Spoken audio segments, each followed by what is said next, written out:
നോമ്പും പരീക്ഷയും കൂടി ഒരുമിച്ച് വന്നപ്പോൾ പലപ്പോഴും ടെൻഷൻ ഉണ്ടോ അല്ലെങ്കിൽ ആങ്സൈറ്റി ഉണ്ടോ, എനിക്ക് പഠിക്കാൻ പറ്റുമോ അല്ലെങ്കിൽ ഞാൻ പാസ്സാവോ, എന്താണ് എപ്പോഴും ഉറക്കം വരിക അല്ലെങ്കിൽ ബ്രെയിൻ ഫാഗ് അടിക്കുക, അങ്ങനത്തെ ഒരു സംഭവം ഇപ്പൊ ഉണ്ടോ നിങ്ങൾക്കൊക്കെ? അങ്ങനെയാണെങ്കിൽ ഞാൻ ഒരു കാര്യം പറയും, ഞങ്ങൾക്ക് 3 വർഷവും എല്ലാ സമയത്തും നോമ്പിനായിരുന്നു യൂണിവേഴ്സിറ്റി എക്സാംസ് വന്നത്. എന്നിട്ട് വൈവൊക്കെ കഴിഞ്ഞിട്ട് ഓടലായിരുന്നു നമുക്ക് ഇഫ്താർ കഴിക്കാൻ വേണ്ടിയിട്ട്. അപ്പൊ നോമ്പ് ശരിക്കും നമുക്ക് പഠനത്തിന് ഒരു തടസ്സമല്ല. നമ്മുടെ ആ ഒരു സ്ട്രോങ് ആയിട്ടുള്ള ഡിറ്റർമിനേഷനും നമുക്ക് വേണമെന്നുള്ളൊരു ഉറച്ച തീരുമാനം ഉണ്ടെങ്കിൽ തീർച്ചയായും നിങ്ങൾക്ക് നല്ല സ്കോർ നേടാൻ വേണ്ടിയിട്ട് പറ്റും. അപ്പൊ അതിന് വേണ്ടിയിട്ടുള്ള ചില ടിപ്സ് ആണ്. ഒന്നാമത്തെ കാര്യം, നമ്മൾ ഉറങ്ങുന്നതാണ്. ഏകദേശം ഒരു രാത്രി 11 മണി ആ സമയത്ത് ഉറങ്ങണം. രാവിലെ ഒരു 3:45 സമയത്ത് എണീക്കണം.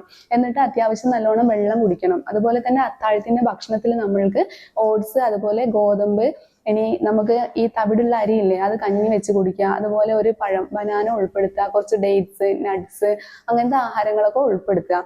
കഴിയുന്നതും ഈ ടീ, കോഫി, അതുപോലെ തന്നെ നമ്മൾ കഴിക്കുന്ന അച്ചാറുകള്, പൊറോട്ട, ഫ്രൈഡ് ആയിട്ടുള്ള ഐറ്റംസ്, ഇതൊക്കെ അത്താഴത്തിന് കഴിക്കുന്നത് ഒഴിവാക്കുക.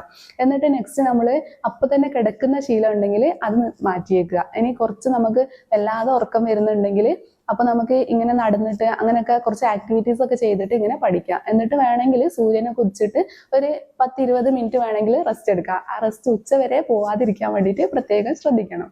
ഇനി നമ്മൾ ഇഫ്താറിന്റെ സമയത്ത്, നോമ്പ് മുറിക്കുന്ന സമയത്താണെങ്കിൽ നല്ലോണം വെള്ളം കുടിക്കുക. അതുപോലെ തന്നെ ഈ ഫ്രൈഡ് ആയിട്ടുള്ള ഐറ്റംസ് അത് മാക്സിമം ഒഴിവാക്കുക. അതുപോലെ പാക്കറ്റ് ജ്യൂസ് അല്ലെങ്കിൽ നല്ല മധുരമിട്ട ചായ, കോഫി, നല്ല മധുരമിട്ട ജ്യൂസ്, ഇത്തരം ആഹാരങ്ങളൊക്കെ ഒന്ന് ഒഴിവാക്കിയിട്ട് അത്യാവശ്യം നല്ലോണം ഫ്രൂട്ട്സ് കഴിക്കുക. എന്നിട്ട് കുറച്ച് ഭക്ഷണം കഴിക്കുന്ന തന്നെ ഓവർ ഓയിലി, അങ്ങനത്തെ എരിവ്, പുളി, ഇങ്ങനത്തെ ഒന്നും ഇല്ലാത്ത സാധാരണ ഭക്ഷണം കഴിക്കുക.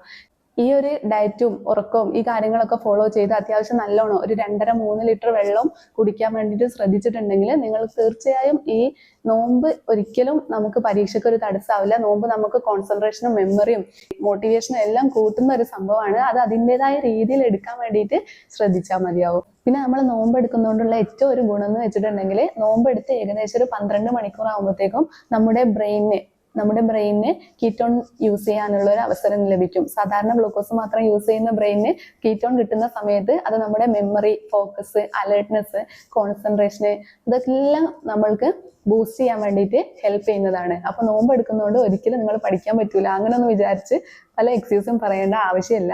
നോമ്പ് എടുക്കുന്നതുകൊണ്ട് നിങ്ങൾക്ക് നല്ല ബെറ്റർ ആയിട്ട് തന്നെ എക്സാംസ് എഴുതാൻ പറ്റും. നല്ല അറ്റംപ്റ്റ് തന്നെ ചെയ്യാൻ പറ്റും. All the very best.